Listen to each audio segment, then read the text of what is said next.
me explain it to you like this. This is what our life, our relationship with God and money looks like. You ever been in a relationship before? Come, Catherine, Phil, come. Let me use these guys as examples to avoid long stories. What's your name? Catherine. Who are you? Phil. Are you guys married? Yes. So if you see them standing beside each other like this, because they're married. So relax. It's too close. We're in the house of God. Okay, thank you. So watch this. Do you love each other? Yes. Yes. Do you love this man?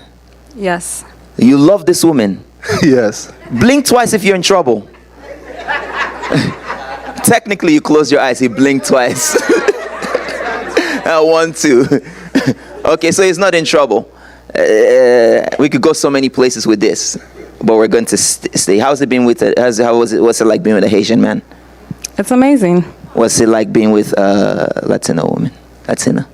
It's spicy. He says it's spicy. Welcome to 433 Church, y'all. The house of honesty. Okay, don't worry. He's not going to get in trouble today. Okay. He's not going to get in trouble because she's going to remind him that in the presence of God, there was fullness of joy. So it was out of fullness of joy, he says spicy. So now watch this. You love each other. Do you belong to her? Yes. Good. It was a trick question. Do you belong to him? Yes. You know why? Because the man and the woman have become one flesh. Somebody said, no, they belong to God. No, they belong to each other. They've become one flesh. Just because they are one flesh, when this man has to go to the bathroom, do you stop him from going? Absolutely not. When he has to go cut his hair, do you stop him from going? No. When he needs to buy himself some clothes to clothe himself, do you stop him from going? No. When she wants to go do her hair to beautify herself, I know you say she's already beautiful just anyhow. Okay, I know you said that before, it's okay. But don't say that right now, because that's not the vibe right now. When she wants to go do that, do you stop her from going because she's yours? No. Can I tell you this? God is not expecting you to give him everything that's in your pocket. He's not expecting that. He's not expecting you to just live at the church. He's not expecting you to give up your life for the church.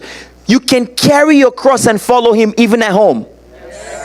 Your home life is not separate from the church. Your finances can still be his, but you still get to do with it as you please because you're one with him. And he understands that you need to groom yourself. He understands that you need to take care of yourself. But guess what? He has to go on a guy's trip. Not guy's trip, that's kind of pushing it. He has to go out and hang out with the guys. But you've been feeling neglected a little bit. And you tell him, please, Phil, tonight can we have date night? What do? I listen. You listen. We're not going to ask her, don't worry. This question is for him, not for her. I know everybody's waiting for me to ask. We're not going to do that. We're not doing that this morning. He listens. Why? Because he doesn't belong to himself anymore. He belongs to her. So in the same vein, there are certain things that the Lord may require of you. And that's where he needs you to listen. So what do I do with my finances? I learn to manage and prioritize it unto the Lord. So I'm going to live out my life. I'm going to get the car I want. I'm going to get the house I want. I'm going to figure out what I need to do. I'm going to take care of my kids. But if the Lord requires something of me, if perhaps he demands something, I'm going to listen to him. Why? Because it's him first and then me. So Jesus, listen to what the Bible says. It says, love your wives as Christ loved the church. But when the Bible is telling the wives to submit to their husband, it's actually the same. It's the same thing. Because the love that God has had for the church, Jesus had for the church, he submitted himself unto the church. He laid down his life for the church. And he's telling the wife to do the same thing unto the husband. So it means that there are things I may want to do, I have to let it go to satisfy you, to please you. But we have to take this analogy and apply to our finances. When it comes to God, Lord, I want to do this, but some days you're going to require this. And what do I do on those days? Do I keep what I have and forget to deny myself, or do I give unto you? Some of you only remember God and to give unto God when you have a problem.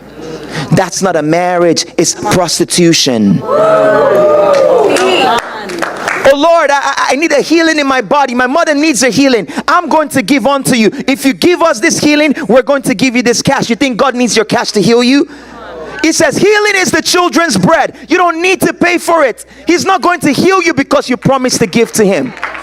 He's not going to deliver you because you promised to give to him. What was the promise of the children of Israel? That God sent a deliverer into their midst to bring them out of Egypt. Zero promise. In fact, the first thing they did outside of bondage is they failed him. What was the promise? And he still brought them into the promised land. A whole generation dies, but he still brings them in. You can go be seated. Thank you so much. Are you following this?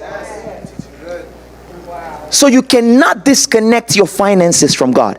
If you're truly going to have faith over finances, we have to join all that we have to him. So our seed then becomes our strategy. Because in the strategy of God, how was Satan overcome? The seed of the woman. Not that he could have said the child. He could have said the son. He said the seed of the woman. Can I tell you this? When the enemy knows, let me say it like this to you. You face the most attacks when you have the most seeds in your hands. It's not the part where we clap yet. You face the most attacks when you have seed in your hand. When you have the most seed in your hand.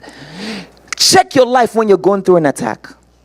Check your life when things are no longer making any sense. There is a seed somewhere that the devil is fighting. There is something that the Lord is requiring you to let go of that you're still holding on to. In fact, sometimes the devil can serve as a gauge on relationships. Sometimes all the kids are dying.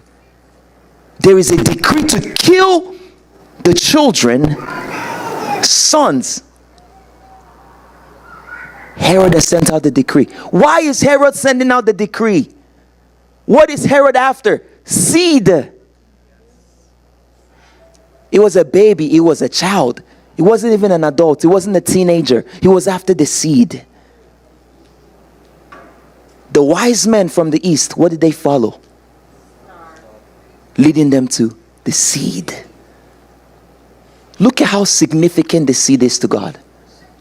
And when they went there, they honored the seed. They appreciated the seed. Can I tell you, many of you talk down on your seed because you believe your seed is too small. And you hide your seed in the corner and it rots away. When the seed was supposed to be planted, killed to become something so great. Can I tell you what carries the fruit of your tomorrow? The fruit of your labor is your seed. Don't let nobody talk down on your seed.